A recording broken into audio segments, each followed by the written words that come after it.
Baik, sekali lagi selamat pagi, selamat sahabat untuk kita semua yang Indonesia, dan selamat sore untuk saudara-saudara di Amerika. Hari ini, hari Sabat, tanggal 16 November tahun 2024, kita akan melanjutkan pelajaran kita dari buku Everlasting Covenant atau Perjanjian Kekal.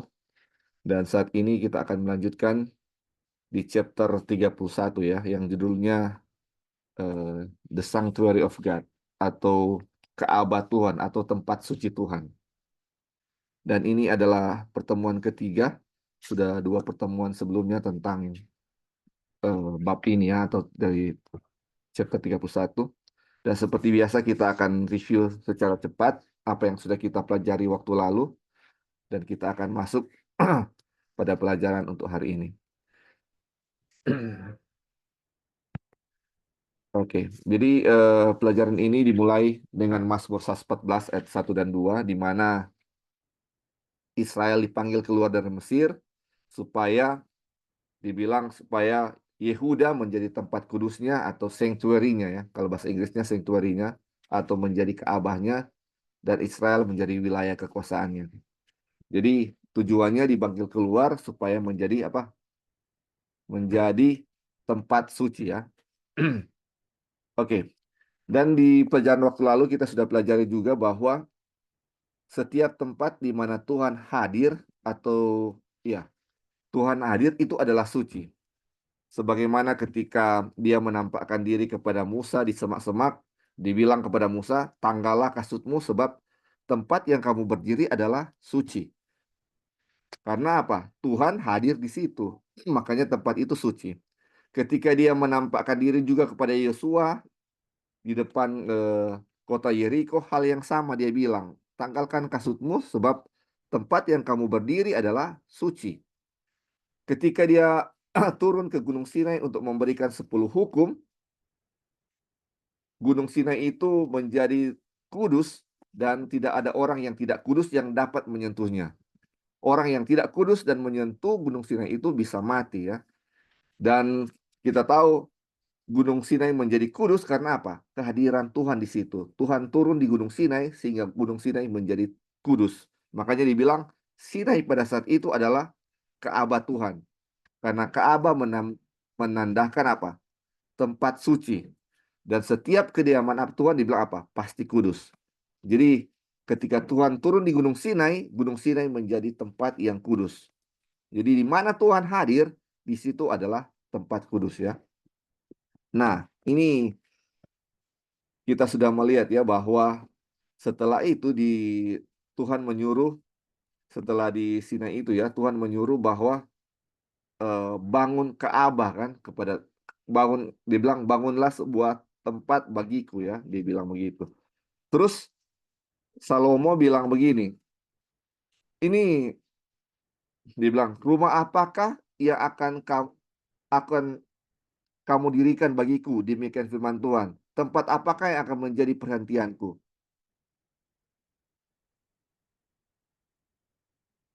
Nah, terus ini dibilang, eh, tetapi benarkah Allah hendak diam di atas bumi? Sesungguhnya ia, sesungguhnya langit, bahkan langit yang mengatasi segala langit pun tidak dapat memuat engkau. Terlebih lagi rumahku yang didirikan ini. Jadi Salomo bilang, apa betul kamu mau tinggal di tempat di bumi ini? Dibilang ya. Apakah mungkin kamu mau tinggal di tempat yang aku dirikan ini ya? Ini sebentar ya, saudara.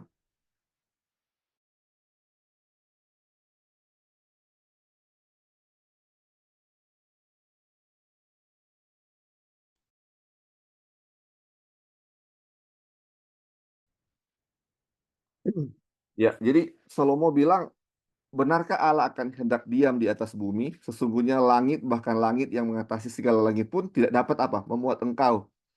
Terlebih lagi rumah yang kudirikan ini. Jadi Tuhan suruh bikin rumah supaya dia bisa tinggal. Tetapi sesungguhnya mereka tahu bahwa Tuhan tidak tinggal di rumah tempat apa yang apa? eh, buatan tangan manusia ya, dia bilang. Terus dibilang, Yesaya 57 ayat 15, dia bilang, aku bersemayam di tempat tinggi dan di tempat kudus, tetapi juga bersama-sama orang yang remuk dan rendah hati. Jadi tempat tinggal Tuhan bukan di sesuatu yang diciptakan oleh manusia, tetapi dibilang Tuhan berdiam di bersama-sama orang yang remuk dan rendah hati, dibilang seperti itu. Terus dibilang waktu lalu kita sudah pelajari bahwa Allah yang hidup hanya berdiam di dalam rumah yang hidup dan hanya rumah rohani yang layak bagi Dia yang adalah roh. Jadi Allah hidup hanya berdiam di living house ya. Terus dibilang rumah rohani atau living house itu layak karena Tuhan adalah roh, atau dibilang spiritual house hanya befits atau cocok atau layak bagi dia yang spirit. Kita tahu Allah adalah roh dan dia hanya bisa tinggal di spiritual atau rumah rohani ya.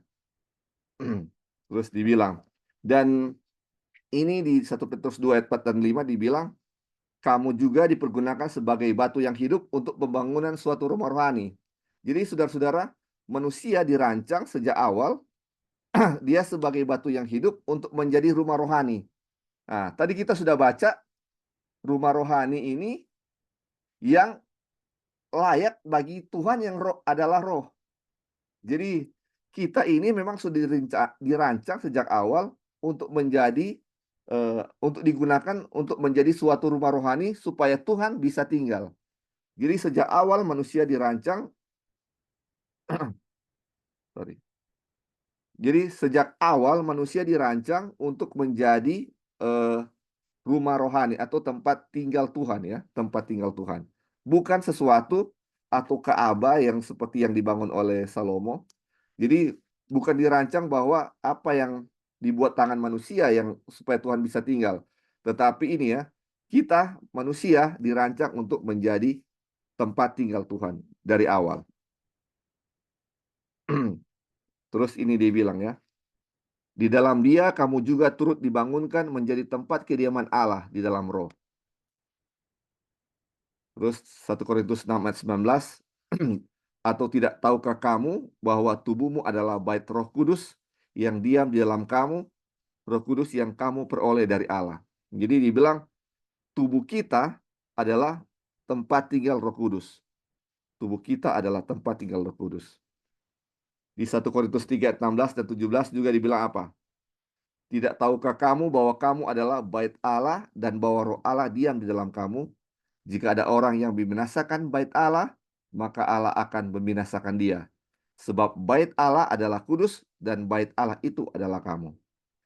Jadi kita memang dirancang sejak awal untuk menjadi apa? Tempat tinggal Tuhan.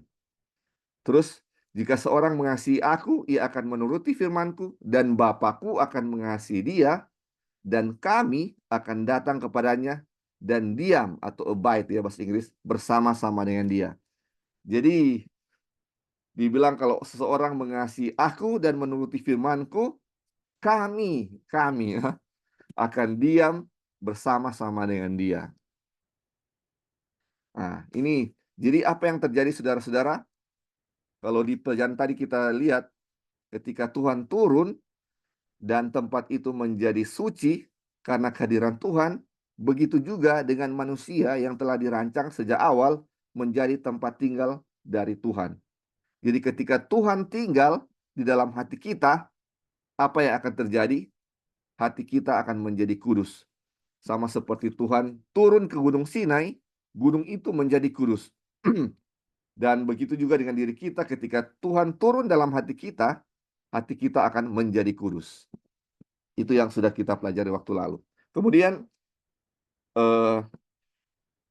pemenangan tahta di surga ya, kita sudah melihat waktu lalu apa yang gambaran yang terjadi di surga. Jadi di surga itu ada tahta ya, ada tahta di surga, dan ini berdasarkan Yeskiel 1 ya saudara-saudara bisa baca secara lengkap.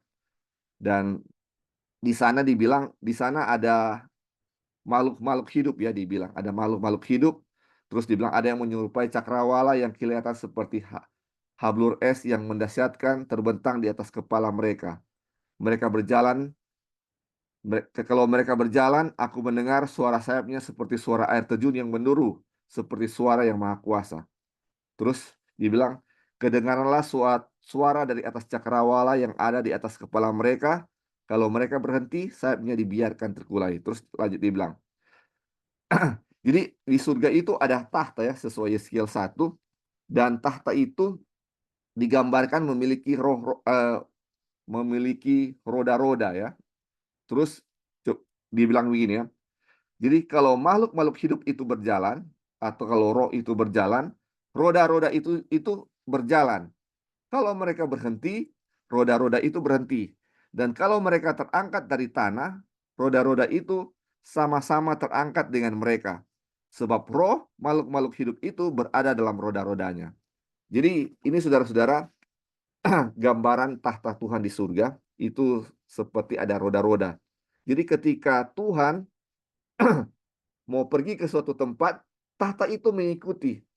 Dia mau terbang ke atas, tahta ke atas. Ke kiri, tahta itu juga ke kiri. Jadi mau kemanapun pikiran Tuhan, tahta itu akan mengikuti. Karena dibilang sebab roh makhluk-makhluk itu ada di dalam roda-rodanya. Jadi mau kemanapun pikiran dari Tuhan, tahta akan selalu mengikuti. Terus dibilang ya, dibilang roh Allah pergi ke suatu tempat dan di tempat itu tahta Allah langsung bergerak. Setiap pikiran Allah langsung ditanggapi dan dilaksanakan karena rohnya memenuhi tahta dan bait sucinya. Saudara-saudara, ini bayangkan ketika kita manusia yang sudah dirancang sejak awal untuk menjadi bait suci Tuhan. Jadi ketika kita menjadi bait suci Tuhan, dibilang gambaran seperti bait suci di surga, kemanapun Allah pergi, mau akan ke situ bait sucinya akan mengikuti apa yang Tuhan pikirkan. Tuhan pikirkan ke kanan, bait suci itu akan ke kanan. Atau tahtanya akan ke kanan. Begitu juga kalau Tuhan tinggal dalam diri kita, apa yang Tuhan pikirkan akan kita laksanakan secara langsung, dibilang. Seperti tahta Allah langsung bergerak. Ketika Allah pergi kemana atau roh Allah pergi kemana, tahta itu bergerak ke sana. Begitu juga dengan kita, ketika Tuhan apa? Diam atau bertahta dalam hati kita. Nah, terus dibilang ini ya, judulnya di bumi seperti surga. Dibilang, kita adalah bait Allah karena Roh Kudus berdiam di dalam diri kita. Kita dibangun bersama di dalam Kristus untuk menjadi tempat kediaman Allah melalui Roh Kudus. Tetapi barang siapa dipimpin oleh Roh Allah, ia adalah anak-anak Allah. Artinya, mereka yang menyerahkan diri mereka kepada Allah menjadi rumah rohaninya, baitnya, dipenuhi dengan roh dan dituntun oleh roh kemanapun roh menghendaki. Pikiran roh adalah pikiran mereka. Aduh, luar biasa saudara-saudara. Jadi roh pikiran kita sama dengan pikiran roh. Pikiran roh adalah pikiran kita. Jadi mau kemanapun roh berkehendak, kita pun akan pergi ke situ ya saudara-saudara. Jadi apapun yang roh pikirkan, itu juga yang menjadi pikiran kita kalau apa? Allah tinggal atau roh berdiam dalam diri kita.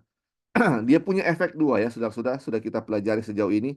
Pertama, ketika Tuhan diam dalam hati kita atau tubuh kita akan menjadi kudus. Karena dimanapun Allah berdiam, di situ adalah kudus.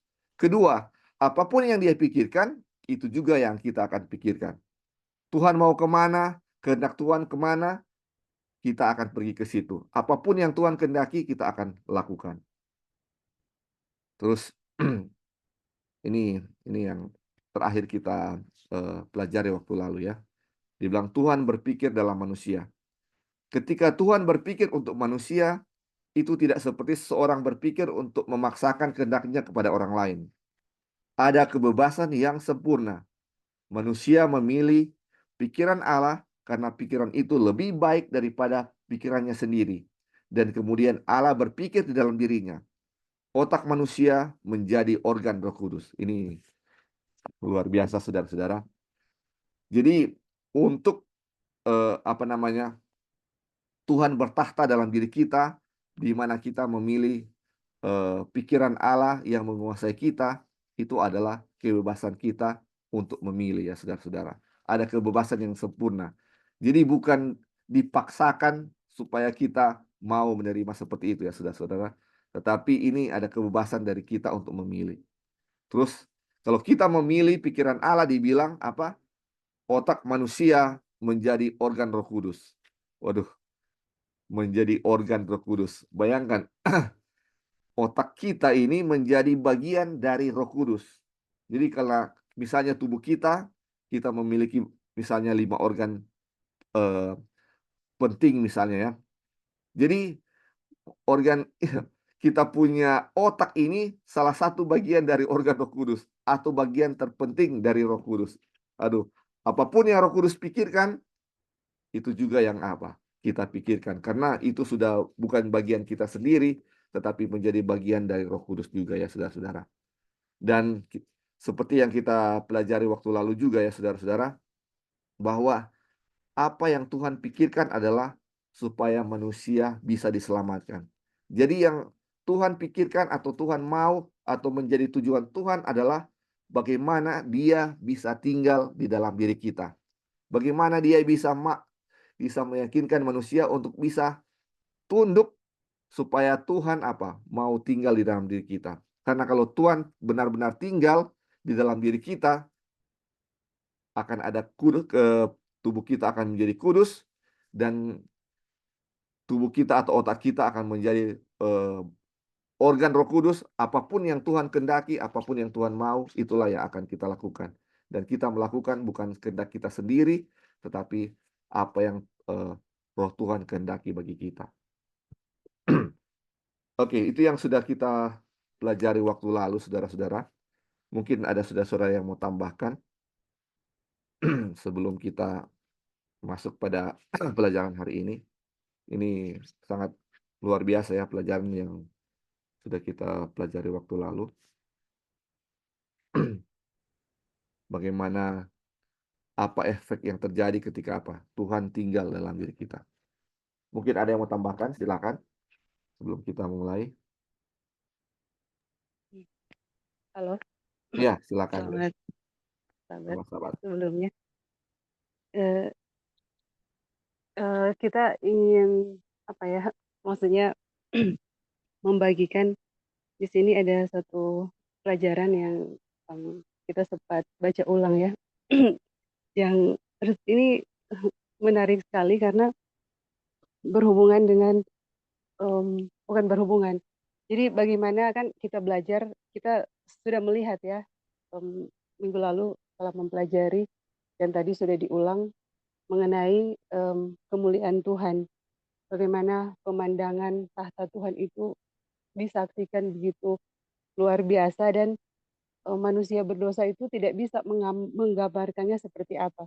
Ya, Kalau orang ingat pelajaran renungan pagi kemarin, kalau ada yang baca, di situ ada satu poin yang kita bisa bilang sama ya berhubungan dengan ini. Itu kedatangan Tuhan yang kedua kali itu penuh dengan kemuliaan. Jadi penuh dengan kemuliaan dan kedatangan Tuhan yang kedua kali ini tidak bisa digambarkan oleh manusia ya, seperti apa kemuliaannya.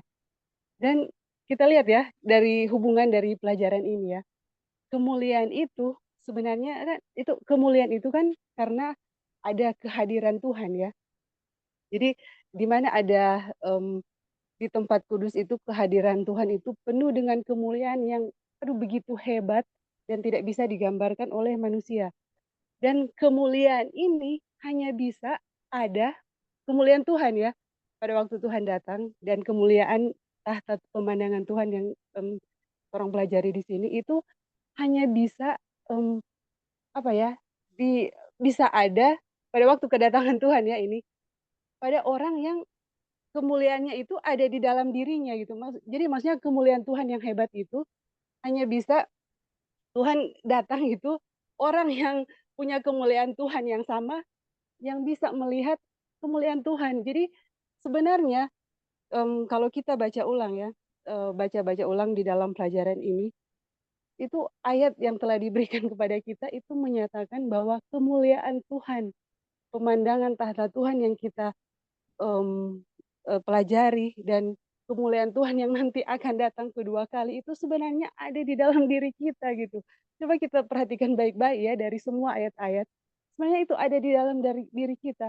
Apakah, orang ini manusia perlu untuk apa ya, maksudnya, bahasanya mungkin, kita yang salah mengerti, tapi apakah kita perlu mengundang Tuhan ya untuk kemuliaannya itu ada di dalam diri kita?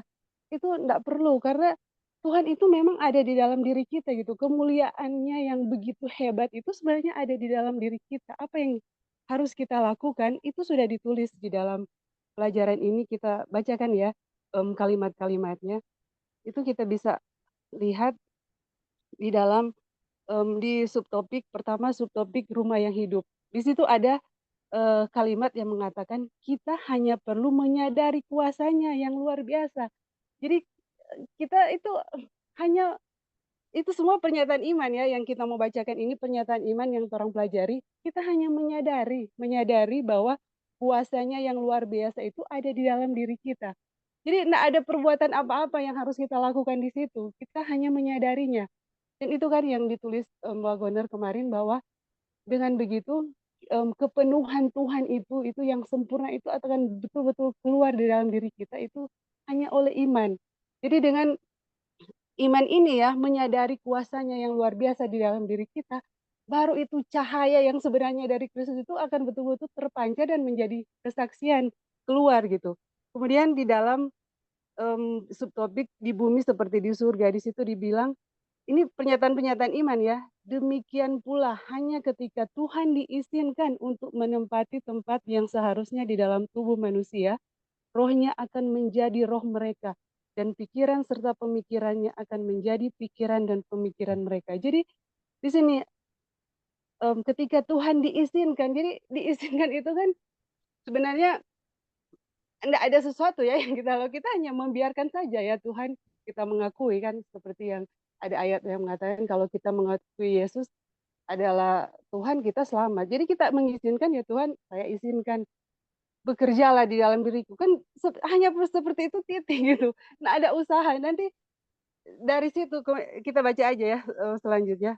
Kemudian ada kata-kata dibilang, "Tetapi barang siapa dipimpin oleh Roh Allah, ia adalah anak-anak Allah." Artinya mereka yang menyerahkan diri mereka kepada Allah, menjadi rumah rohaninya, baitnya dipenuhi dengan Roh dan dituntun oleh Roh kemanapun Roh menghendaki pikiran Allah. Pikiran Roh adalah pikiran mereka. Jadi menyerahkan. Jadi itu ya, pertama itu adalah menyadari, kemudian mengizinkan. Kita hanya mengizinkan Tuhan untuk menempati tempat yang seharusnya di dalam tubuh manusia. Kemudian, mmm, menyerahkan diri kita. Menyerahkan diri kita itu artinya adalah menghendaki kemanapun Roh tuntun gitu. Kemudian di dalam subtopik, Tuhan berpikir dalam manusia, di situ ditulis, "Ketika manusia tunduk menjadi bait Allah, maka kehendak Allah akan menjadi di bumi seperti di surga." Jadi itu ya pernyataan-pernyataan iman, di mana kita hanya, apa ya, menyerahkan kepada Tuhan semuanya. Jadi, Wagoner telah memberikan satu pernyataan iman yang waktu lalu kita pelajari, "Ya Tuhan, jadilah sesuai dengan kehendak-Mu." Jadi ketika kita, mengakui bahwa Tuhan itu, kemuliaan Tuhan itu ada di dalam diri kita ya, Kristus berdiam di dalam daging kita secara pribadi, mengizinkan Dia, kemudian menyerahkan supaya Tuhan yang menuntun kita, disitulah kemuliaan Tuhan itu betul-betul sempurna. Masalahnya kan kenapa kita sulit untuk, apa ya, menyerahkan, pikiran kita karena pikiran, menyerahkan Tuhan yang bekerja karena ada pikiran kita ketika Tuhan menuntun kita seperti bangsa Israel di dalam kesesakan, di dalam kesulitan, kita mengeluh, kita bersungut-sungut.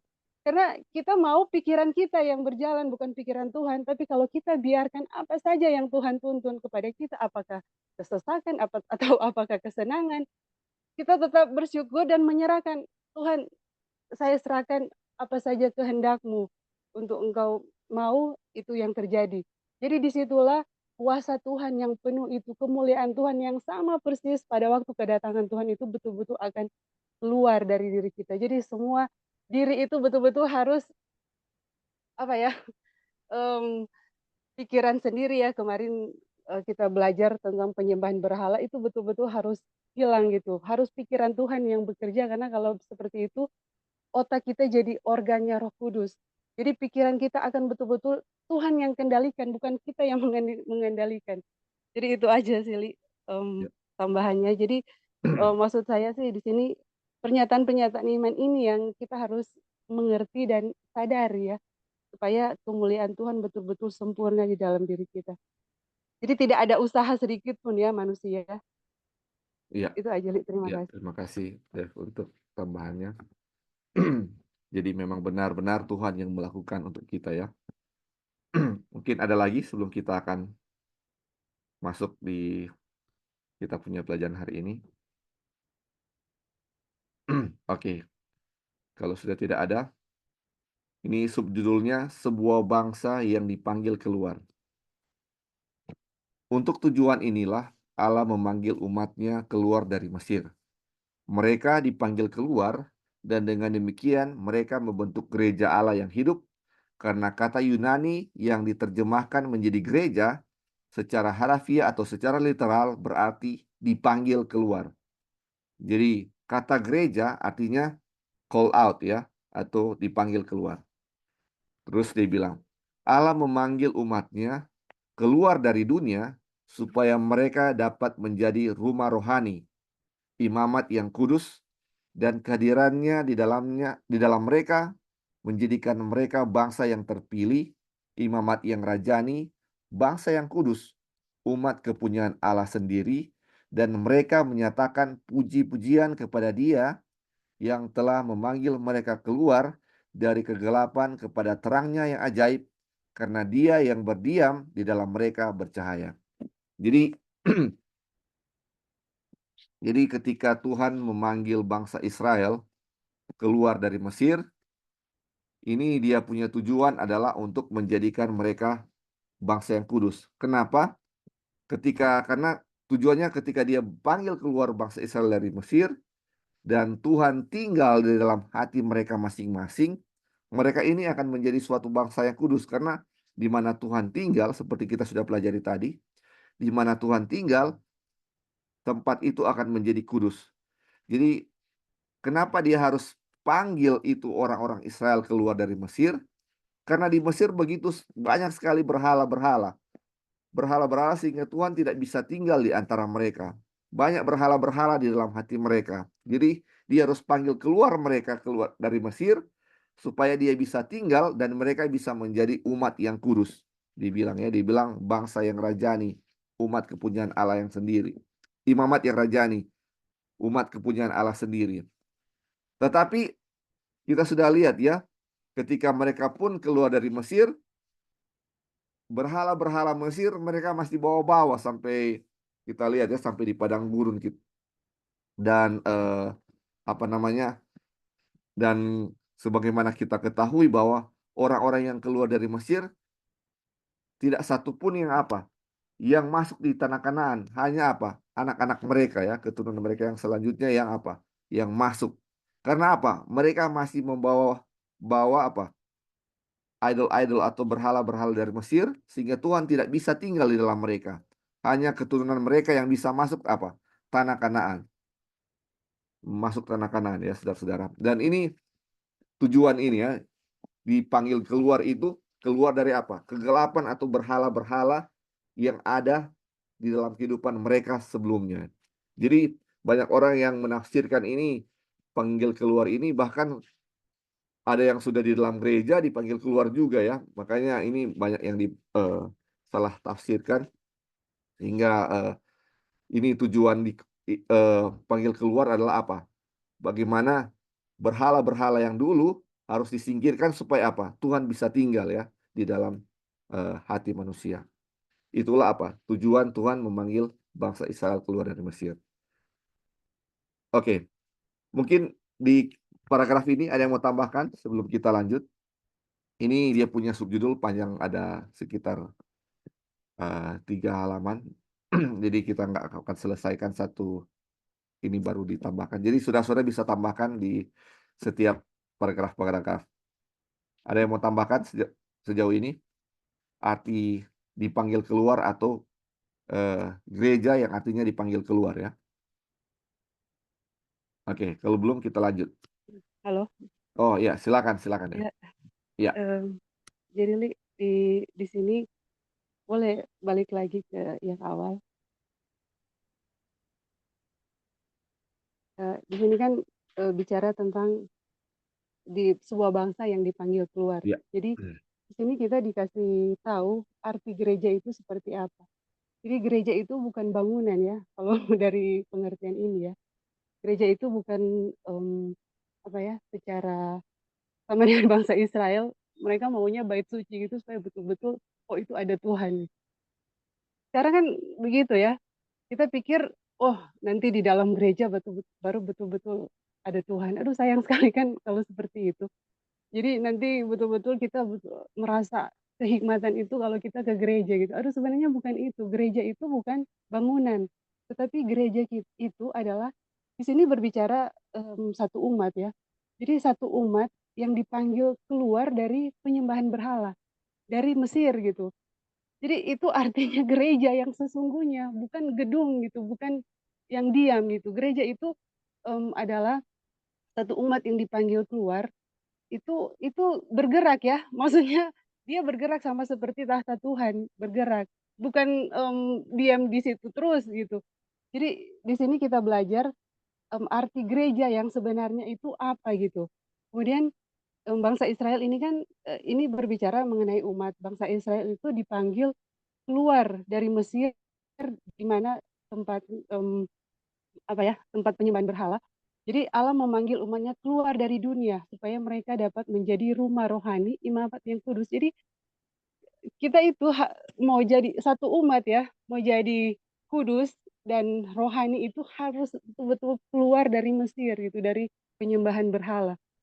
Dan kalau kita kembali belajar, ingat ya pelajaran dari Wagoner dalam kabar kesukaan itu dalam bab 1 Galatia 1 itu ada jelaskan mengenai dunia jahat sekarang ini. Jadi sebenarnya dunia jahat sekarang ini itu bukan dunia ini secara dunia ya, itu diri kita gitu.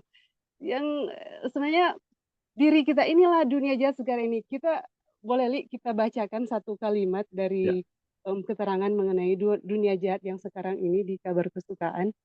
Jadi tulisannya seperti ini. Kalau ini kan secara secara umat ya, tapi di sini kita mau sampaikan itu secara pribadi karena kalau secara pribadi kita bisa keluar dari penyembahan berhala dari dunia jahat sekarang ini itu adalah diri kita gitu. Itu satu umat itu bisa jadi gitu untuk betul-betul menjadi imamat yang rajani jadi satu umat.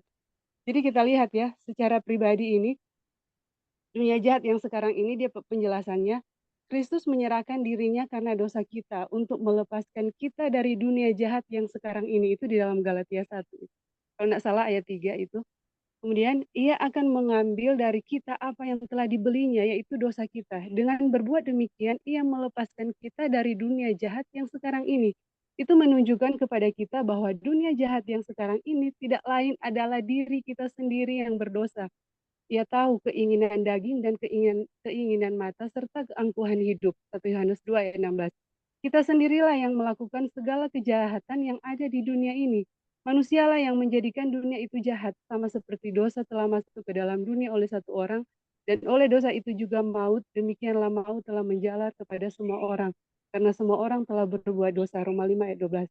Kita tidak perlu melemparkan kesalahan kepada orang lain ketika kita kita tidak perlu melemparkan kesalahan kepada orang lain. Kita sendirilah yang melakukan segala kejahatan yang dapat menghancurkan diri kita. Jadi keluar dari um, dunia ini, keluar dari dunia itu secara pribadi itu keluar dari diri kita gitu. Karena sumber dari semua dosa kejahatan itu diri kita.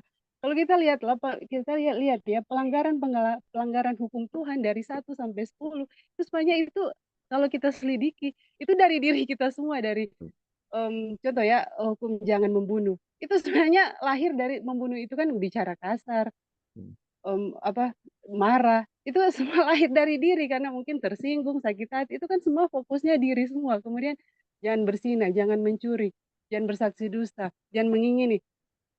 Itu semua itu lahir dari semua karena diri gitu, penyembahan pada diri. Makanya kita dipanggil keluar gitu dari diri kita, dari dunia jahat sekarang ini. Kalau kita sudah bisa keluar dari diri kita, itu baru Tuhan itu bisa sempurna. Maksudnya dirinya Tuhan yang akan keluar sempurna di dalam diri kita dan kita akan menjadi satu umat yang betul-betul dipanggil keluar dari dunia ini. Dan betul-betul menjadi saksi yang luar biasa kepada dunia. Jadi itu ya pelajarannya, jadi kita mengerti apa itu gereja di sini. Terima Ya, kasih. terima kasih deh. Jadi ada dua perbandingan ya yang tadi Devi kasih. Jadi ini gereja secara umat, arti gereja dipanggil keluar ya. Kalau bangsa Israel keluar dari Mesir dan bangsa Israel sebagai contoh, dan diri kita ini sebenarnya yang Devi bilang tadi, kita adalah dunia atau daging ya, di mana kita dipanggil keluar dari kedagingan kita supaya apa? Datang kepada Kristus, dan Kristus yang apa? Tinggal ya di dalam diri kita. Sehingga diri kita menjadi tempat tinggal dari apa? Tuhan, atau tempat tinggal dari Roh. Itu dia punya tujuan ya, keluar dari diri kita dan biarkan Tuhan yang masuk ke dalam diri kita. Baik, terima kasih. Kita lanjut ya. Terus dia bilang, inilah yang menjadi tujuan Allah memanggil Israel keluar dari Mesir. Hal ini dapat dilihat dari firman-Nya dalam Keluaran 19 ayat 3 dan 6 sampai 6. Lalu naiklah Musa menghadap Allah, dan Tuhan berseru dari gunung itu kepadanya, beginilah kau katakan kepada keturunan Yakub, dan kau beritakan kepada orang Israel. Kamu sendiri telah melihat apa yang kulakukan kepada orang Mesir, dan bagaimana aku telah menunggung kamu di atas sayap Raja Wali, dan membawa kamu kepadaku. Jadi sekarang, jika kamu sungguh-sungguh mendengarkan firman-Ku, dan berpegang pada perjanjian-Ku, maka kamu akan menjadi harta kesayangan-Ku sendiri dari antara segala bangsa, sebab akulah yang empunya seluruh bumi. Kamu akan menjadi bagiku kerajaan imam dan bangsa yang kudus. Dan ini kita sudah baca ya saudara-saudara. Ini adalah eh, perjanjian antara Tuhan dan bangsa Israel. Dan kita tahu ini sesuatu yang gagal, karena setelah ini bangsa Israel bilang, kami akan melakukannya. Dan mereka gagal setelah itu. Tetapi mari kita lihat ya, apa pelajaran lain yang bisa kita lihat di sini. Terus dibilang, Ka'bah yang dibuat dengan tangan. Namun ketika mereka masih berkemah di depan Sinai, Tuhan memerintahkan Musa untuk mengarahkan orang Israel membawa persembahan berupa emas, perak, tembaga, kayu akasia, dan berbagai macam kulit binatang, lenan halus, dan sebagainya, dan berkata, dan mereka harus membuat tempat kudus bagiku, supaya aku diam di tengah-tengah mereka.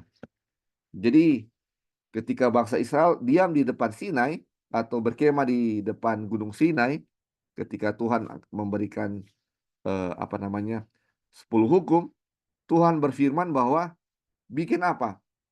Tabernakel atau sanctuary, bikin kemah suci atau bikin Ka'bah ya. Tuhan memerintahkan untuk membuat Ka'bah. Kita sudah tahu, sudah baca tadi ya, bahwa Salomo pun sendiri yang membangun Ka'bah Tuhan yang sangat megah. Dibilang, apakah mungkin Tuhan mau tinggal di sebuah tempat yang dibangun oleh tangan manusia? Tempat tinggal Tuhan itu langit di atas langit. Mana mungkin dia mau tinggal di sebuah buatan tangan manusia? Tapi ini Tuhan bilang, Tuhan yang suruh untuk bikin itu tempat suci. Kenapa Tuhan suruh sesuatu yang nggak mungkin dia bisa tinggal di situ ya saudara-saudara? Terus kenapa dia mau suruh bikin itu ya, kalau misalnya seperti itu ya keadaannya? Kenapa dia mau suruh bikin Ka'bah itu? Mari kita lanjut ya. Dibilang, sungguh aneh bahwa Allah yang maha tinggi, yang tidak bersemayam di dalam bait suci buatan tangan manusia, meminta manusia yang fana untuk membangun sebuah rumah baginya, supaya ia dapat tinggal di antara mereka. Mengapa demikian? Dia bilang. Aduh, ini bagus sekali. Jawabannya jelas. Mereka terlalu tinggi hati, terlalu percaya diri untuk memberikan tempat bagi Tuhan, agar Dia dapat tinggal di dalam tubuh mereka, mengendalikan setiap pikiran dan tindakan mereka, karena Tuhan berdiam di antara orang-orang yang hina, atau kalau bahasa Inggris, the lowly, atau orang-orang yang rendah. Oleh karena itu, karena Tuhan tidak mau membuang mereka, Dia memanifestasikan kehadirannya di tengah-tengah mereka dengan cara yang nyata, dengan harapan dapat menarik semua mereka sepenuhnya kepadanya. Duh, ini luar biasa ya saudara-saudara. Ini tujuan Tuhan ya. Tuhan sudah tahu bahwa Dia eh, tidak bisa tinggal di buatan manusia. Dia mau tinggal sebenarnya di dalam tubuh bangsa Israel itu sendiri. Tetapi mereka ini apa? Terlalu tinggi hati, terlalu percaya diri, sehingga mereka tidak mau memberikan diri mereka sebagai tempat tinggal Tuhan. Makanya Dia suruh apa? Bikin Ka'bah untuk dibilang apa? Memanifestasikan Dia punya kehadiran di situ.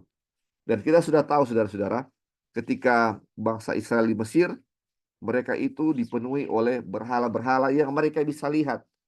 Mereka bisa lihat berhala-berhala seperti apa namanya, banteng apis ya, banteng apis, dan banyak sekali berhala-berhala di Mesir yang mereka bisa lihat. Dan ketika Tuhan memimpin mereka, berhala atau apa yang mereka mau sembah itu tidak bisa dilihat oleh mereka ya saudara-saudara. Sehingga ketika mereka lapar, ketika mereka haus, mereka mempertanyakan, adakah Tuhan di sini? Jadi mereka mempertanyakan kehadiran Tuhan. Padahal tanda-tanda banyak hal-hal dahsyat yang sudah dilakukan kepada mereka. Mereka masih mempertanyakan kehadiran Tuhan, apakah Tuhan ada? Karena mereka tidak bisa lihat. Makanya salah satunya Tuhan apa? Kasih itu, dirikan itu apa? Ka'bah untuk menandakan bahwa Tuhan ada, hadir ya saudara-saudara. Tetapi sebenarnya tujuan utama Tuhan adalah tinggal di dalam diri mereka. Tetapi mereka apa? Terlalu tinggi hati, terlalu percaya diri, dan tidak mau memberikan apa? Diri mereka sebagai tempat tinggal Tuhan.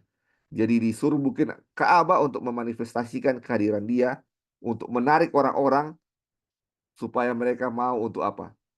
Mau untuk Tuhan tinggal di dalam diri mereka. Terus kita lanjut ya. Ini.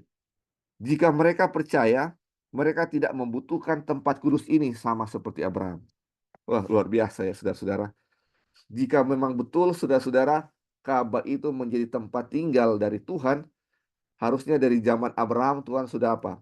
Suruh orang-orang bangun Ka'bah ya, atau suruh Abraham bangun tempat suci. Tapi Dia tidak suruh apa? Abraham, karena Abraham tahu bahwa tempat tinggal Tuhan adalah dirinya sendiri ya.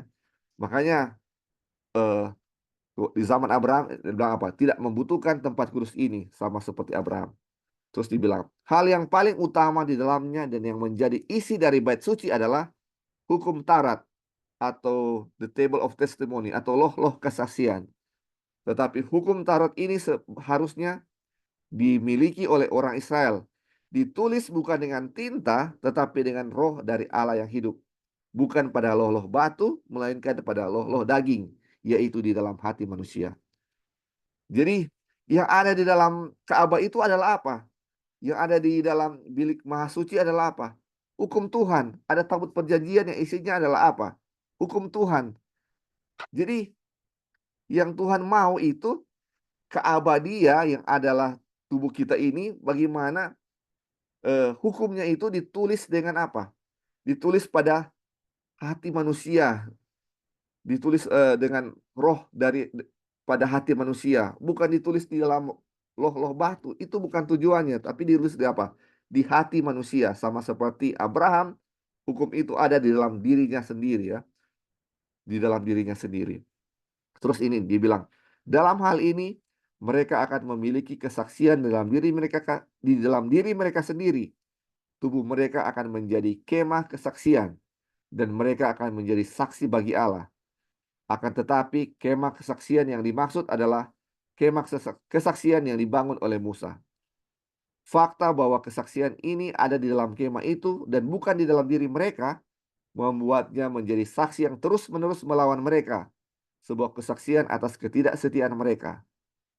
Betapa menyedihkan ketika Allah dapat berdiam di tengah-tengah suatu bangsa hanya karena mereka membangun sebuah rumah baginya. Aduh, what a pitiful ya. Betapa menyedihkan kalau Tuhan dapat tinggal di sebuah bangsa karena apa? Mereka membangun sebuah rumah baginya. Aduh, ini saudara-saudara. Jadi Tuhan tinggal, kemauan Tuhan adalah tinggal dalam hati manusia di mana dia tahtanya adalah apa? Hukum-hukumnya. Dan hukum-hukumnya itu apa? Tertulis di dalam hati kita.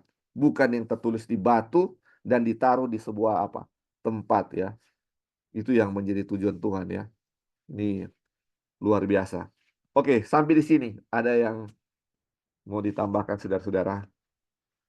Atau ada yang mau ditanyakan, didiskusikan dari apa yang sudah kita baca? Ini masih ada lanjutannya, tapi mungkin ada. Ya, silakan, Bi. Ya, halo. Ya, silakan. Jadi dari bacaan ini kita bisa lihat ya, adalah satu kehinaan bagi Tuhan ketika dia berdiam ya di satu kemah buatan tangan manusia. Kenapa? Karena Tuhan itu sebenarnya nggak berdiam dan tidak bisa diam di situ gitu. Nah, itu juga merupakan satu kehinaan bagi manusia ya, bukan cuma bagi Tuhan. Kenapa? Karena sebenarnya yang Tuhan inginkan bukan berdiam di kemah, tapi di dalam diri manusia. Nah, kehinaannya itu bagaimana? Itu menunjukkan bahwa sebenarnya manusia ya, bangsa Israel itu tidak apa ya, tidak menginginkan atau telah melupakan bahwa sebenarnya yang Tuhan inginkan itu adalah dia itu berdiam di dalam dirinya gitu. Nah, dari perjalanan bangsa Israel ya, dari perjalanan bangsa Israel kita bisa lihat, kita bisa saksikan ketika sebenarnya yang Tuhan inginkan itu berdiam di dalam diri umatnya, tapi karena kebiasaannya, karena kebiasaan di Mesir, mereka mempertanyakan ya, ketika dalam kesukaran, mereka mempertanyakan, adakah Tuhan di tengah-tengah kami gitu. Nah, ini adalah satu apa ya, satu bentuk penyangkalan ya, satu bentuk penyangkalan tentang hadirnya atau berdiamnya Tuhan atau keinginan di mana Tuhan sangat rindu untuk diam di dalam tubuh ya, di dalam tubuh umatnya. Jadi teman-teman, sebenarnya dari pelajaran ini, kerinduan Tuhan itu bukan berdiam di kemah gitu. Ya. Tapi kerinduan Tuhan adalah berdiam di dalam umatnya. Tetapi ketidakpercayaan dari umat itu membuat satu penyangkalan atau menolak Tuhan itu diam di dalam diri diri mereka gitu. Sehingga mereka harus mempertanyakan ya, mereka harus mempertanyakan, adakah Tuhan di tengah-tengah kami? Jadi sebenarnya teman-teman, dari pelajaran ini, keinginan Tuhan adalah, dan itu adalah satu kemuliaan ya, kehormatan yang luar biasa bagi manusia. Ketika Tuhan itu bisa diam di dalam diri manusia. Dan itu akan menjadi sumber ya, sumber ya macam-macam ya, sumber segala sesuatu yang dibutuhkan oleh manusia. Ketika Tuhan berdiam dan kemudian manifestasi penuh di dalam diri manusia, wah ini sebenarnya ya, eh, kalau bahasa apa ya, bahasa sederhana, kita nggak butuh dewa-dewa gitu, kita nggak butuh apa-apa. Kenapa? Karena Dia yang menciptakan segala sesuatu itu berdiam di dalam diri kita. Dan teman-teman, ini menjadi satu apa ya, teguran, satu pelajaran yang sangat baik buat kita untuk tidak bersungut dalam kehidupan ya. Karena ketika kita bersungut di dalam kehidupan ini, sebenarnya kita sedang menyangkali Tuhan, kita sedang mengingkari satu kesempatan yang sangat indah ya, yang Tuhan berikan ya buat kita gitu. Jadi ini sebenarnya ada satu pelajaran penghiburan, satu kekuatan yang luar biasa ketika kita betul-betul memahami kerinduan Tuhan yang sesungguhnya ya, bahwa dia menginginkan, dia sangat menginginkan untuk berdiam di dalam diri kita. Oke, itu aja, Li. Terima Ya, kasih. ya, terima kasih, Bing. Puji Tuhan ya. Jadi ini latar belakang kenapa Ka'bah didirikan, kenapa Tuhan menyuruh Ka'bah didirikan itu semuanya berawal dari Keluaran 19 ya saudara-saudara. Ketika Tuhan bilang kepada bangsa Israel, jika kamu sungguh-sungguh mendengarkan firman-Ku dan berpegang pada perjanjian-Ku, maka kamu akan menjadi harta kesayangan-Ku sendiri dari antara segala bangsa, sebab Akulah yang empunya seluruh bumi. Kamu akan menjadi bagiku kerajaan imam dan bangsa yang kudus. Jadi ini dia punya awal mula, dia punya masalah di sini. Ketika Tuhan mengatakan ini bahwa mereka akan menjadi bangsa yang kudus, terus apa yang jawab mereka di ayat 7 dan 8 kalau tidak salah ya. Dia bilang apa? Kami akan lakukan apa yang engkau katakan kepada kami. Dan itu menjadi suatu hal yang ini titik mula dia punya kesalahan mereka di sini ya saudara-saudara. Ketika mereka bilang apa yang Tuhan bilang ini mereka akan lakukan. Sedangkan di awal Tuhan sudah bilang, kamu sudah melihat apa yang kulakukan kepada orang Mesir, bagaimana aku telah mendukung kamu. Dibilang, bagaimana aku telah mendukung kamu dan kamu di atas sayap Raja Waliku dan membawa kamu kepadaku. Jadi Tuhan menunjukkan bahwa segala sesuatu yang dia lakukan itu adalah apa yang terjadi kepada bangsa Israel, dia lakukan dengan kuasa Tuhan. Terus sekarang ketika dibilang dia mau jadikan mereka itu bangsa yang kudus, bangsa itu bilang apa? Ya, kami akan lakukan Tuhan.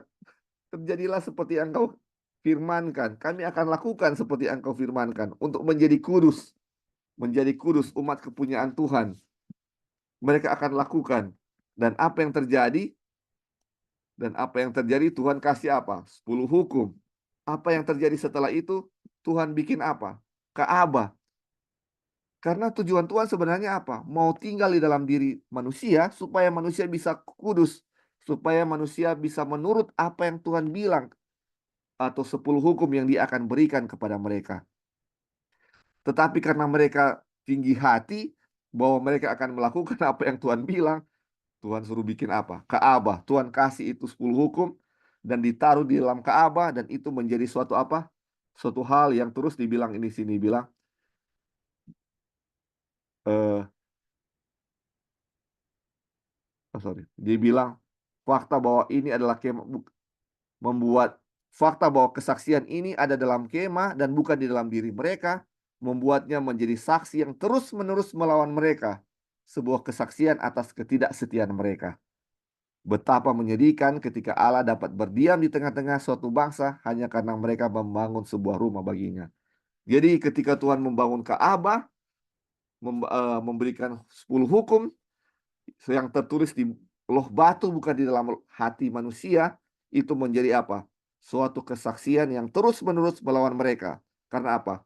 Mereka tidak mampu untuk melakukan apa yang Tuhan telah perintahkan kepada mereka. Kesaksian atau loloh hukum batu itu tidak bisa dituruti sedikit pun oleh mereka dengan kekuatan mereka sendiri.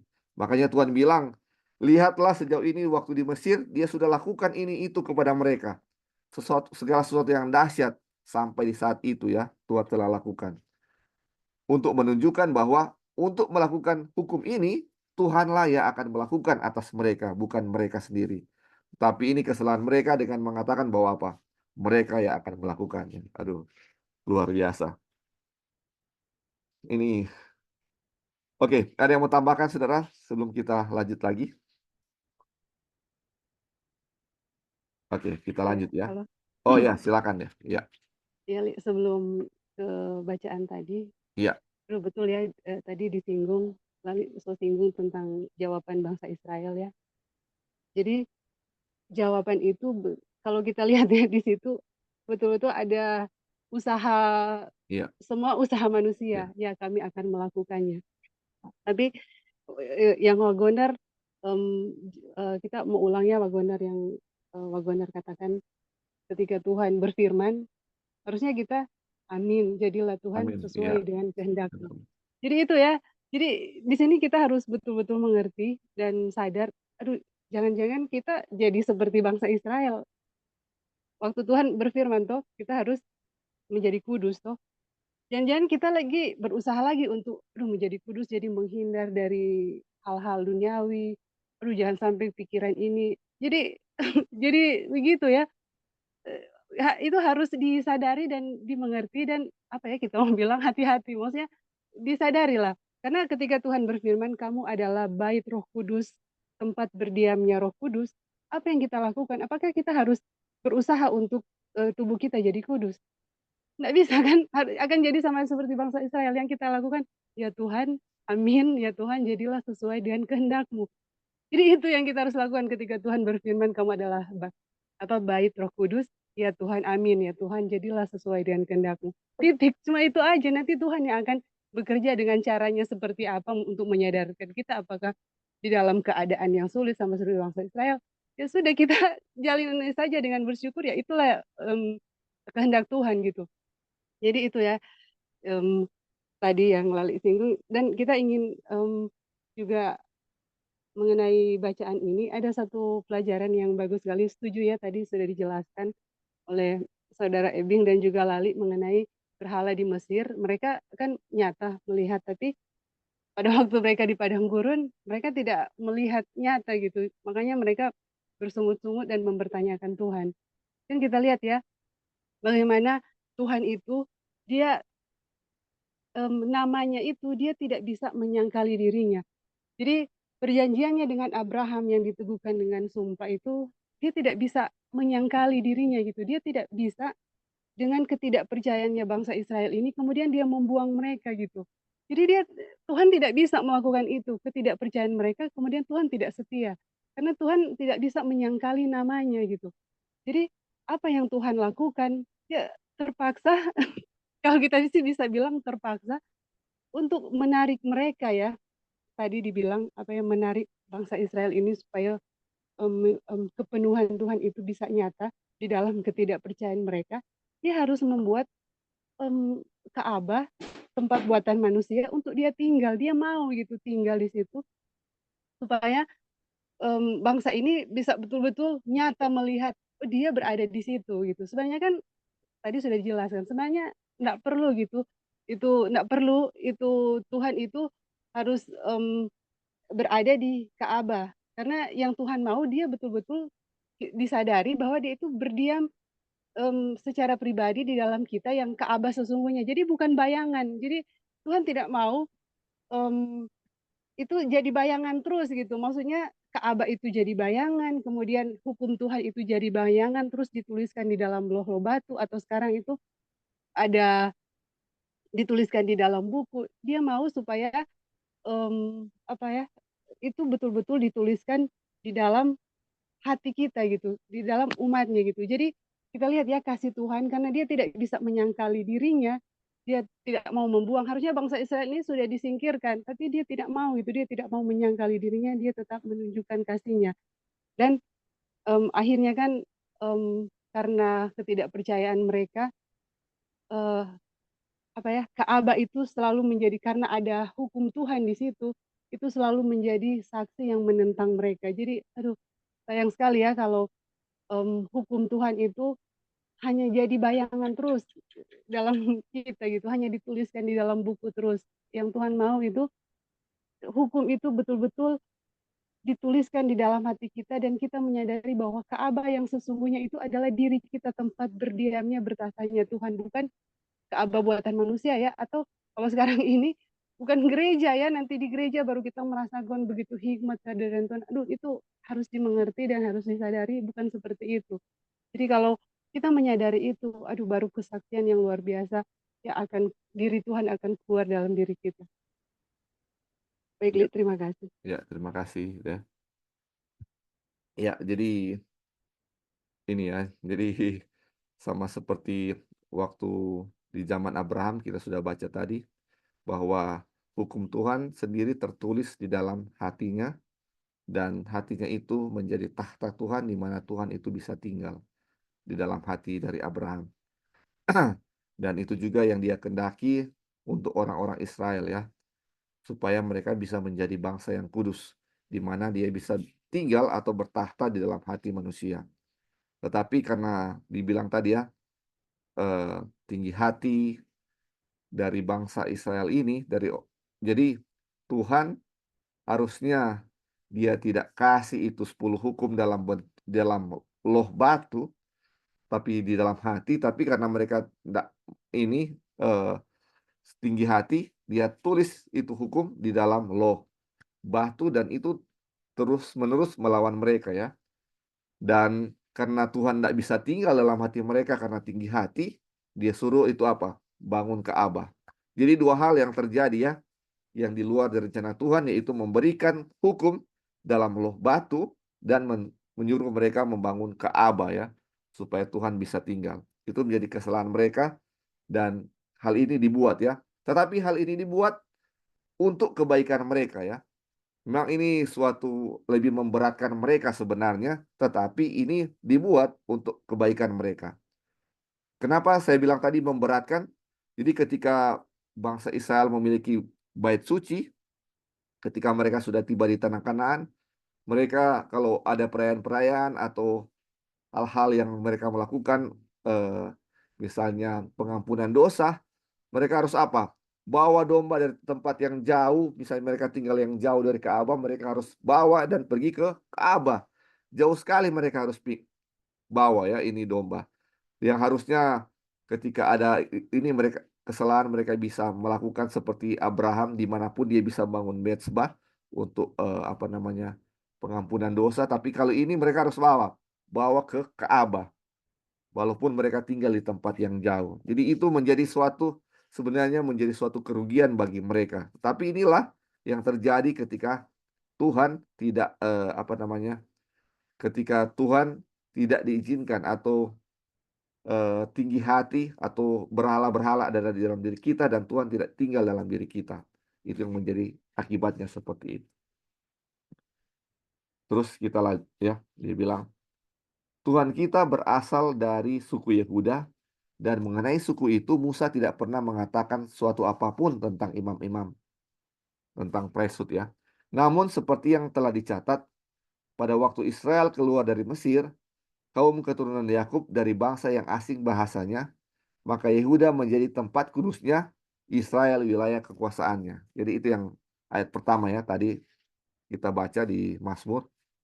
Rancangan utamanya adalah bahwa seluruh Israel harus menjadi tempat kudus bahkan sampai sekarang. Jadi tujuan Tuhan adalah Israel menjadi tempat kudus. Pembatasan pelayanan bait suci kepada suku Lewi merupakan peringatan akan ketidaksetiaan bangsa itu yang menghalangi mereka untuk menerima kepenuhan Allah. Dan kebangkitan Kristus dari suku Yehuda bukanlah hal yang baru, tetapi merupakan perwujudan dari apa yang sudah ada sejak awal.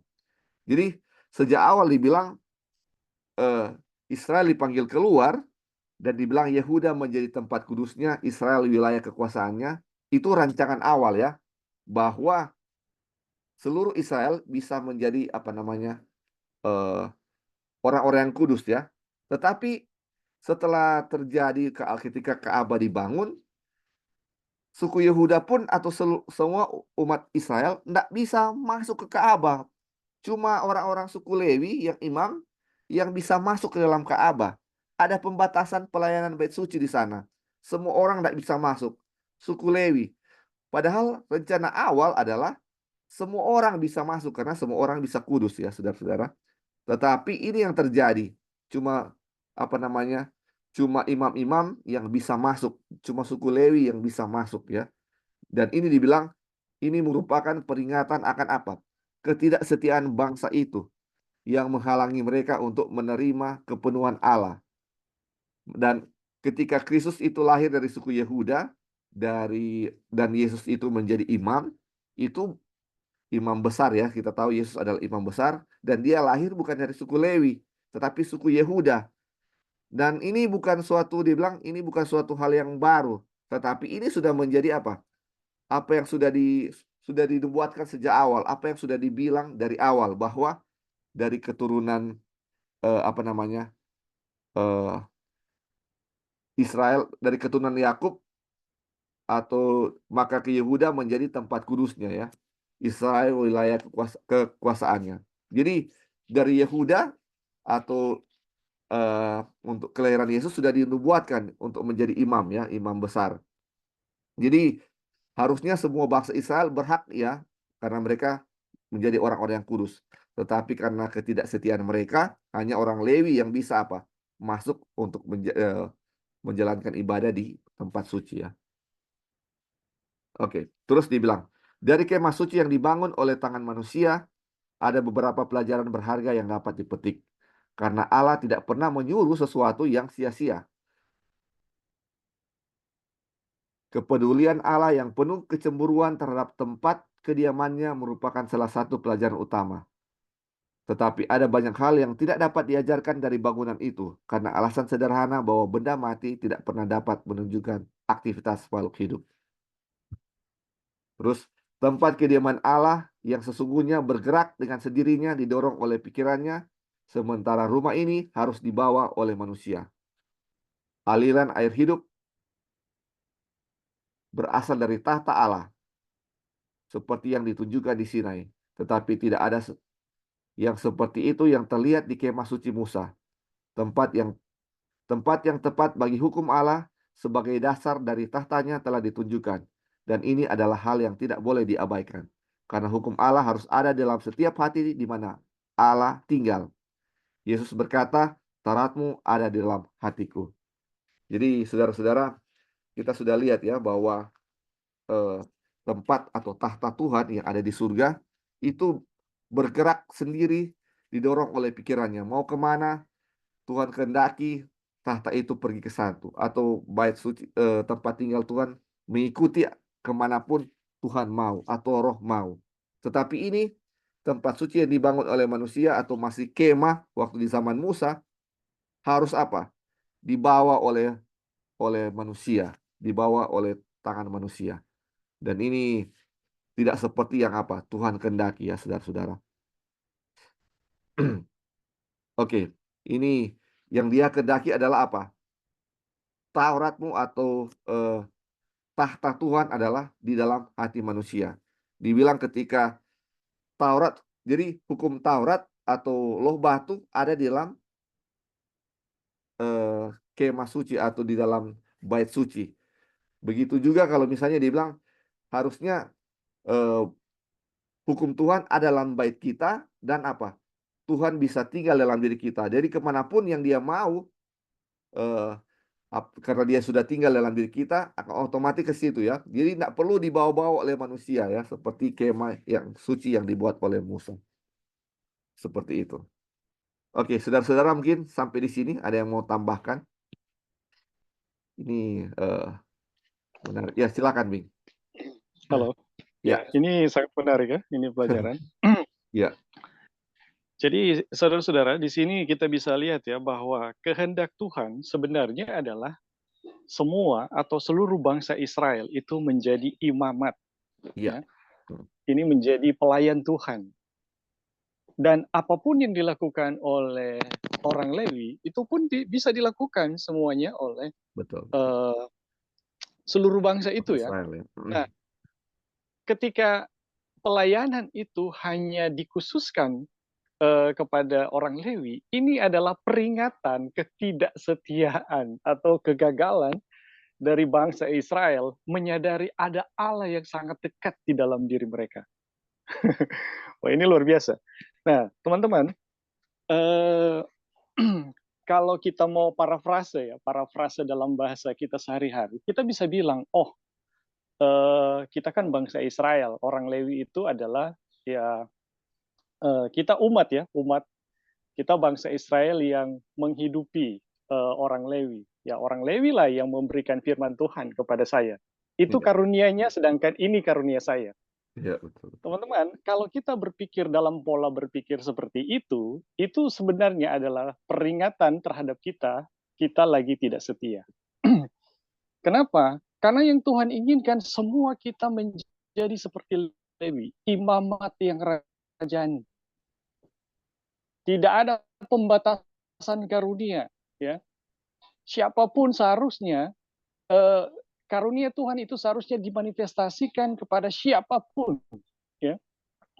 Jadi kalau ada yang bilang, oh saya hanya punya karunia doa, oh dia berkhotbah, oh saya hanya punya karunia kemurahan, oh dia menginjil. Teman-teman, ini adalah satu pembatasan-pembatasan yang lahir dari ketidaksetiaan, ya, atau yang lahir dari ketidaksadaran kita terhadap berdiamnya hadirat Tuhan. Bahwa kalau Tuhan itu betul-betul diam di dalam diri kita dan dia manifestasi, wah, sebenarnya apa yang kita bisa buat itu mungkin melampaui Lewi, saudara-saudara. Ya, kenapa? Karena apa yang terjadi kepada rasul-rasul, ya, ketika mereka menyadari kehadiran Tuhan yang sangat dekat di dalam diri mereka, atau seperti Paulus, waduh, semua karunia ada. Semua karunia ada. Kenapa? Karena karunia itu hanyalah manifestasi dari Tuhan yang diam di dalam diri manusia. Jadi teman-teman, ini adalah menjadi satu peringatan, ya, buat kita, bahwa jangan sampai kita mengkotak-kotakan, ya, oh dia punya karunia ini, punya karunia itu. Tetapi kalau kita cenderung, ya, untuk setuju dengan itu, sebenarnya itu adalah tanda ketidaksetiaan kita. Nah, buat kita yang memahami, teman-teman, wah ini sebenarnya adalah satu kesempatan yang luar biasa gitu, bahwa sebenarnya kita bisa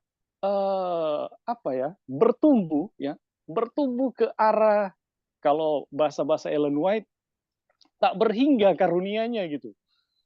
Karunia Tuhan yang Tuhan bisa berikan itu tak berhingga. Itu kalau kita baca bahasa-bahasa roh nubuat, ya, dalam bahasa pendidikan, bagaimana kita berkembang dalam tabiat Kristus, itu arahnya tak berhingga. Nah, teman-teman, ini menjadi satu kesempatan buat kita ketika kita menyadari ada manifestasi Tuhan yang luar biasa, ya, atau berdiamnya Tuhan di dalam diri kita. Oke, itu aja, Li. Terima kasih. Ya, terima kasih, Bing. Oke, mungkin ada lagi yang mau tambahkan, saudara-saudara. Kayaknya pelajaran kita sampai di paragraf ini, ya, di paragraf 364, paragraf 3 halaman, karena selanjutnya akan tentang membersihkan tempat suci, itu sangat panjang. Jadi mungkin sampai di sini, ya, karena waktu kita juga sudah mau habis. Jadi ada yang mau tambahkan sebelum kita akan tutup kita punya pelajaran saat ini tentang bagaimana kemah suci dibangun. Dia punya latar belakang karena apa kemah suci dibangun. Sebenarnya apa tujuan Tuhan, ya, saudara-saudara. Karena Tuhan mau kemah suci yang dia bangun sama seperti kemah suci yang ada di di surga, ya, dimanapun dia kehendaki. Apa yang dia sama di surga sama seperti di bumi, apapun yang dia kehendaki, baitnya atau tahtanya pergi kemanapun dia mau. Bukan yang diangkat oleh tangan manusia, ya, seperti kemah suci yang dibangun oleh Musa. Tetapi dia mau bahwa tahtanya itu adalah diri kita atau hati kita. Di mana tahta Tuhan terdiri di dalam bilik kemah suci adalah apa? Adalah loh batu atau hukum Tuhan. Dan dia mau hukum itu ada dalam diri kita, tertulis di hati kita, ya, yang ditulis oleh Roh sendiri dalam hati kita, dan dia bisa bertahta di situ. Dia bisa bertahta di situ. Jadi di dalam dari kita ada hukum dan Tuhan sendiri, dan itu tidak bisa dipisahkan, Tuhan dan hukumnya. Jadi ketika kita mau melakukan hukum itu bukan dengan kekuatan kita, karena kita nggak mampu. Karena yang akan melakukannya adalah Tuhan yang tinggal bersama-sama dengan hukum yang ada dalam diri kita.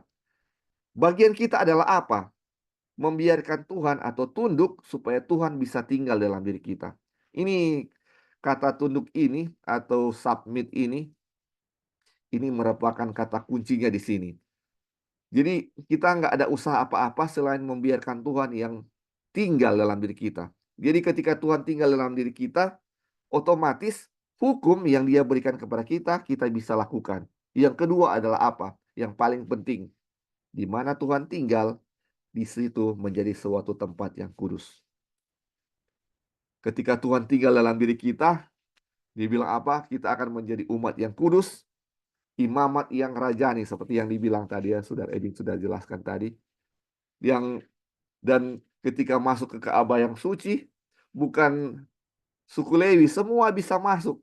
Karena kita semua adalah orang yang kudus ya. Kudus, dan kita berhak, atau Tuhan akan bersama-sama dengan kita. Ini sangat luar biasa. Ya, silakan Pendeta Jeki, ada tambahkan, silakan. Ya, sedikit saja supaya jangan dikaitkan dengan perpuluhan ya. Oh, Karena kalau kita ya, silakan. setuju bahwa imamat yang rajani itu adalah semua bisa melayani, bukan hanya orang Lewi, ya kan? Jangan dikaitkan dengan perpuluhan, karena Beda lagi perpuluhan itu pun adalah peraturan-peraturan yang mengikat di bait suci yang ada kan. Seharusnya itu tidak ada. Artinya ketika kita menjadi imamat yang rajani, semua aturan berkat itu pun itu berasal daripada Tuhan. Makasih. Ya, ya. Jadi terima kasih Pendeta, ini mau diluruskan. Jadi memang ketika Tuhan menunjukkan untuk membangun Ka'bah di bumi, di bumi yang dibangun oleh Musa.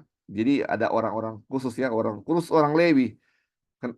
Tapi seharusnya di rancangan awal bahwa semua bisa ya. Tetapi karena ketidakpercayaan ahli bangsa Israel, tinggi hatinya mereka, hanya dipilih dari suku Lewi. Dan suku Lewi ini tidak mendapatkan suatu bagian ya di dalam tanah perjanjian. Mereka nggak ada, kalau suku-suku lain sudah ada tempat-tempatnya dibagi-bagi. Mereka nggak dapat apa-apa dari apa yang dari tanah perjanjian itu. Tetapi mereka mendapatkan apa yang dibilang tadi ya Pendeta, adalah perpuluhan. Dan itu berasal dari Tuhan ya. Dan berkat itu yang diberikan kepada bangsa Israel, yang dikasih ke suku Lewi, itu semua dari Tuhan. Semua berasal dari Tuhan. Bukan berasal dari 10 suku itu. Karena itu adalah milik Tuhan ya saudara-saudara. Berkat yang Tuhan kasih kepada 11 suku yang lain, dan itu mereka kasih kepada suku Lewi.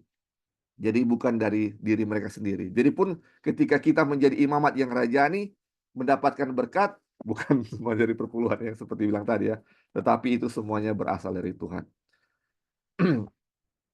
Jadi ya, jadi mungkin ada yang mau tambahkan lagi saudara-saudara sejauh ini, sedikit lagi sebelum kita berdoa untuk tutup. Ini luar biasa ya saudara-saudara. Oke, kalau belum ada, oh ya silakan Bik, silakan. Ya, mungkin kita yang bukan suku Lewi ya, itu hidup seperti Paulus saja, ya, hidup dari pekerjaan tangannya sendiri. Iya. Tapi yang menarik tadi ada yang Lali bilang, bagaimana kita submit ya. Jadi ketika kita submit atau pasrah kepada Tuhan ya, kita yang menyadari ada Tuhan. Iya. Nah ini kunci atau poin utama ya, bagaimana Tuhan itu bisa manifestasi kepada kita. Sehingga apapun yang dipikirkan Tuhan, Ka'bahnya itu selalu mengikuti dia gitu. Iya. Nah, teman-teman, bagaimana kita bisa apa ya?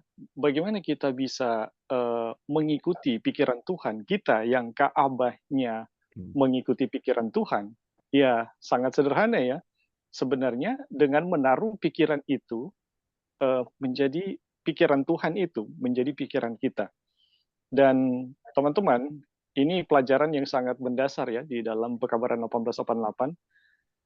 Pikiran Tuhan sifatnya sangat kontras atau berbeda dengan pikiran setan. Nah, di dalam kerangka perbedaan yang kontras ini, kita lihatlah bagaimana pikiran kita itu dibentuk. Ya, jadi pikiran setan itu ada modelnya ya, dan pikiran Tuhan itu ada modelnya. Nah, ketika teman-teman membentuk ya pikiran kita sesuai dengan pikiran Tuhan, maka sangat mudahlah bagi pikiran Tuhan, atau sangat mudahlah kita sebagai Ka'bahnya mengikuti pikiran Tuhan, ya. Dan A.T. Jones ya, saya ingat A.T. Jones menulis di dalam khotbahnya, bukan menulis, di dalam khotbahnya, A.T. Jones mengatakan, ketika pikiran Kristus itu sepenuhnya menjadi pikiran kita, maka kita mengalami yang namanya hujan akhir. Iya. Jadi luar biasa ya teman-teman. Nah, cuma pikiran ini teman-teman, ini harus dibangun ya. Kita harus mempelajari pikiran dari Kristus ini sendiri. Dan kita harus melihat kontrasnya dengan pikiran setan. Jadi dalam pelajaran 1888, dua pikiran ini atau dua asas berpikir ini dijelaskan sangat jelas ya oleh baik Jones maupun Wagoner. Dan kita harus mempelajari perbedaannya teman-teman. Karena ketika kita gagal ya manifestasi, ya itu artinya tubuh kita tidak mengikuti pikiran Tuhan ya. Atau kita sebagai keaba Allah tidak bisa mengikuti pikiran Tuhan, ya artinya masih banyak ya pikiran setan yang berdiam di dalam pikiran kita yang menghalangi seharusnya manifestasi pikiran Tuhan atau seperti yang dilihat oleh Yeskel ya, kemanapun Tuhan menghendaki, ke situ Ka'bah itu mengikuti. Jadi teman-teman, ini menjadi satu renungan ya buat kita untuk bagaimana kita membentuk atau apa yang membentuk pikiran kita. Ini harus dipelajari dengan serius ya. Oke, mungkin itu aja, Le. Terima kasih. Iya, terima kasih. Jadi pelajaran yang panjang ini saudara-saudara yang berbab-bab dan yang kita pelajari tujuannya mungkin hanya satu ya, bagaimana kita mau untuk Tuhan tinggal dalam diri kita atau mau menyerahkan diri kita sepenuhnya mau untuk Tuhan tinggal atau hukum Tuhan tinggal dalam diri kita, bagaimana Yesus tinggal dalam hati kita ya. Dari pelajaran bangsa Israel juga di mana kegagalan mereka karena mereka tinggi hati, tidak mau untuk membiarkan Tuhan tinggal dalam diri mereka sendiri, sehingga hukumnya yang dulu di zaman Abraham ditulis di hati dari Abraham, dan Tuhan tinggal dalam hati mereka. Dan sejak ketika tiba di bangsa Israel, ketika tinggi hati mereka, mereka tidak mengizinkan Tuhan untuk tinggal dalam hati mereka, sehingga dibangunlah Ka'bah, diberikanlah 10 hukum, sehingga untuk menandakan bahwa Tuhan tidak tinggal di hati mereka. Tuhan tinggal di sini, di tempat yang lain itu, yang dibangun itu ya. Ini menjadi teguran ya saudara-saudara. Dan ini menjadi pelajaran bahwa biarlah kita untuk apa? Mau ya, tinggalkanlah, keluarlah dari pikiran-pikiran tinggi hati kita. Sama seperti Israel keluar dari Mesir, keluarlah dari tinggi hati kita. Dari apa yang kita pikir kita hebat, kita bisa melakukan ini, bisa melakukan itu, keluarlah dari situ dan izinkanlah Tuhan yang apa? Tinggal. Dan itu semuanya oleh apa? Kuasa Tuhan. Pelajaran ini yang begitu panjang dari berapa bab sebelumnya sampai sekarang bab 31, bagaimana mengizinkan Tuhan, kuasanya yang akan bekerja untuk kita. Ini akan menjadi suatu hal yang luar biasa ketika Tuhan tinggal dalam diri kita akan menjadi suatu umat yang kudus, dan hukum Allah ada dalam diri kita, dan kita akan melakukannya bukan dengan kekuatan kita, melainkan berasal dari Tuhan. Dan pelajaran kita sudah sampai di sini, saudara-saudara. Kita akan tutup dalam doa. Terima kasih untuk semua tanggapan saudara-saudara, partisipasinya. Dan